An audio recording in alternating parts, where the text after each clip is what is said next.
بالله من الشيطان الرجيم.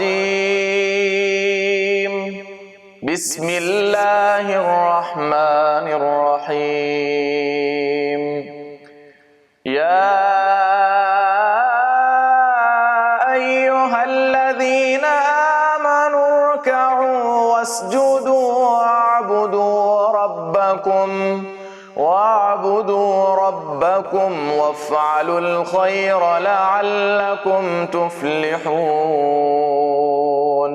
وجاهدوا في الله حق جهاده هو اجتباكم وما جعل عليكم في الدين من حرج ملة أبيكم إبراهيم هو سماكم المسلمين من قبل وفي هذا ليكون الرسول شهيدا عليكم وتكونوا شهداء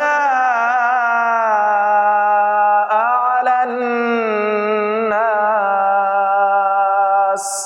فأقيموا الصلاة وآتوا الزكاة واعتصموا بالله هو مولاكم فنعم المولى ونعم النصير.